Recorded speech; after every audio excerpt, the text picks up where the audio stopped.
I ended up working with him on season 2 of The Wheel of Time, and then some of his other shows like his Dark Materials season 3, Netflix's Life on Our Planet. The career I have today is invariably tied to the detour I took. My name is Nikhil, a film, television, and gaming composer specializing in book adaptations, and the topic of today's video is there are no detours. So I kind of want to make this a little bit conversational, and I would love to know your thoughts at the end of this video as well. So please like and subscribe, comment on your thoughts on the idea of detours and what that means for someone's career. But getting right into the video, basically, this is an issue I'm very passionate about because I think when people first get started in their careers, there's a tendency to want to make all the right steps. But really that becomes a fallacy, right? It's kind of impossible to do that. And it's impossible because you don't know what you don't know yet. You're first starting out and you don't really have access to information and experience that would allow you to make those decisions correctly. So oftentimes we're flying by the seat of our pants and we're trying to figure things out as we go. Now, I think that can be a profound advantage, even if it means you're taking so-called detours in life. Those detours, I strongly believe, make an indelible impression on the rest of your career, and for the better. So I kind of wanted to talk a little bit about that. So just a little background on me and kind of using that as a case study for, why sometimes going off the beaten path and trying some different stuff that doesn't work out inevitably leads you to what you're doing and doing that better. So about 16 years ago, I first moved to LA.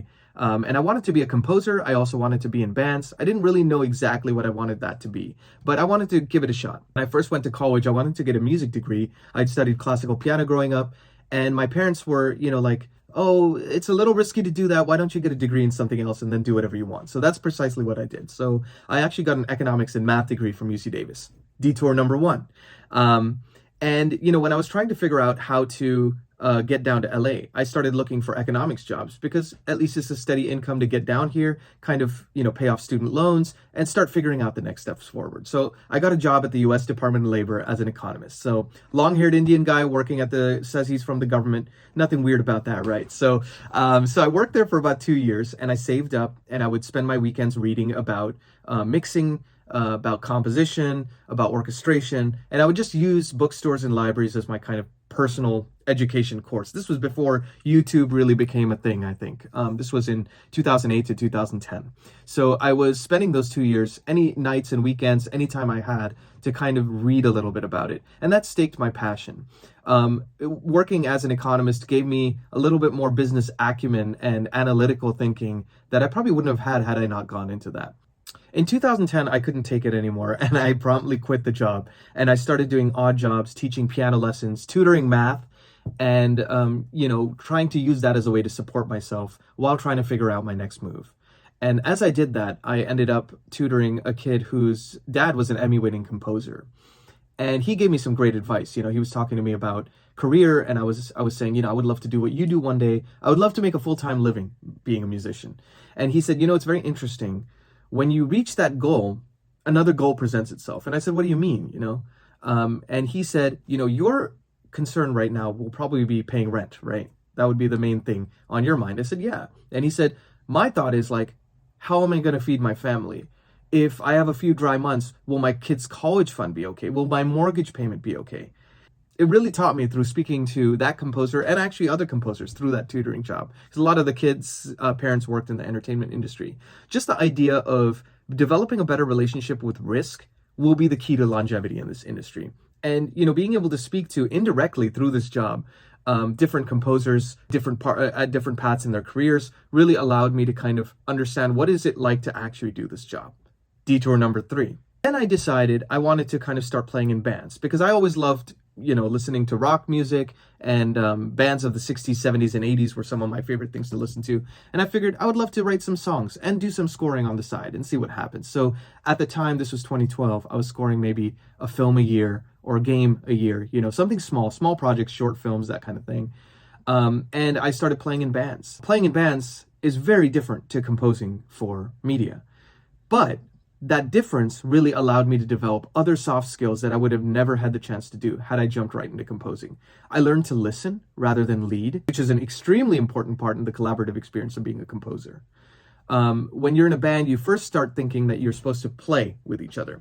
And as you start developing your craft and playing with more musicians, you start to realize that so much of that is listening to each other and reacting to that. And so much of what you do in a spotting session talking to a director is listening, observing, and kind of using your ideas as a jumping off point to listen to theirs and use that as a jumping off point to create stuff on your own. So, this kind of back and forth give and take are skills that you kind of start to develop a mindset that's a little bit different from playing in bands. So I started doing that. I was playing in wedding bands. I was playing with my own band, Dream Alive, writing songs for that. And that experience was incredible because not only was it allowing me to play with other musicians and figure out where do I fit in the grander scheme of things, being a part of a whole where the whole is greater than the sum of parts. But then otherwise, songwriting is also very different from composing, except for when writing themes. Now, themes have a melodic structure. They have something that's a little bit more in your face, that's memorable, maybe catchy, whether it be some sound design thing or it being a melody that people can hum, right? With songwriting, melody ended up becoming such a huge focus in my life. And melodic centric music ended up becoming such a huge focus that it was easy to translate that into films and going, what's the through line in this film? What do we want to express thematically?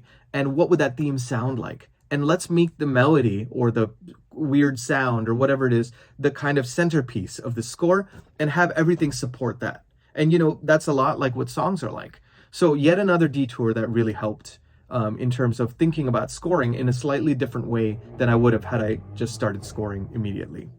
The other thing that being in a band taught me is that presentation of the material is as important as the music itself. And so much of it becomes presentation as well, right? The live performance, the way you carry yourself in interviews, your photo, your videos, and everything that factors into kind of the brand of the band, right? And that was really useful for me as well, thinking in that mindset, developing my video editing skills and that kind of a thing through working on the band's newsletters, on the band's videos, and that sort of thing. So that was extremely helpful for me in a composing career. Again, these are soft skills that don't necessarily translate directly, but they're things that really, really make a huge difference in terms of how you look at the job you end up doing. And then finally, in 2018, 2019, I was feeling pretty depressed about trying to struggle and look for posts of people that need composers and doing free work and all sorts of things like that. That gets to be a little bit of a grind at some point. And I'd spend my time trying to find solace in other things in my free time to try to kind of just like balance my time away from the screen. So I took to reading, and I fell in love with fantasy books. And in particular, I found out about the series called The Wheel of Time. So I decided to read all 15 books on a lark, which, if you know anything about the series, they're all door stoppers. There are 600 to 1,000 pages plus, 2,800 characters, like insane amount of lore and everything. So I just got fully invested in it. And I got to thinking, hey, wait a minute, who says if I could pitch on a series like this? I saw the series was being adapted by Amazon. I said, no one really tells me what I can and can't do here. I could just do it on my own, see what happens for fun. So I decided to write a theme that I contracted the Budapest Orchestra, and I sent it out to production. I sent it out to the fans. Now, the fans started sharing it like crazy, and then Lorne Balfe, who had the series to score, ended up seeing my video, and I ended up working with him on season 2 of The Wheel of Time, and then some of his other shows like his Dark Materials season 3, Netflix's Life on Our Planet. The career I have today is invariably tied to the detour I took of deciding to spend a lot of time reading, and reading things that have nothing to do with composing, and it wasn't even like I was reading a ton of self-development books. I was reading some of those on the side too, but I was really heavily invested in stories. And I started to realize that storytelling can take many forms. And if you're reading a lot and you're reading passionately, then you're thinking about characters and maybe themes and how to kind of write music for those characters in a completely different way than if you're just watching the medium in which you're creating. So that was another detour that taught me that, sometimes you kind of have to look at what is something that is indirectly related and how can you take these disparate elements and relate them all together. So I just wanted to share these thoughts with you guys because, I think this is relatable to, of course, composing. But I think it's also relatable to entertainment business. I think it's relatable to other disciplines as well. Like, how many things do we do that we feel like, oh, are we wasting time doing this? Could we be doing this a little bit more efficiently? Sometimes it's important to waste that time and allow your mind to be free to create ideas, because I think some of the most genius things that come out of any discipline are the melding of these different disparate elements that cannot happen without A, life experience, B, making mistakes, C, taking these different experiences and figuring out how can I unify them into one vision. So I just wanted to share that with you. Quick thoughts, kind of a little rough video, but I want to make it a little conversational. So I would love to know from you guys in the comments, have you ever had some detours that you've taken in your life. How have they helped you? Let's make it a discussion for everyone else, who's tuning in here and seeing this video at whatever point and stage in your life you're watching it. And I think we should be able to support each other in that venture because, it's not easy trying to, live and survive in the world of today and in the disciplines that we choose. And then, of course, as an entrepreneur, it's also has that extra layer of risk. So I think whatever we can do to have these types of discussions and go, how can we actually take these experiences and make it into a more enriched version of what we want our career to be. So that's me signing off. I'm Nikhil Koparkar, composer for film, television, and gaming. Please check out my links in the description. And please comment about your experiences, and I would love to hear from you. Be good to each other, be good to yourselves, and I'll see you all soon.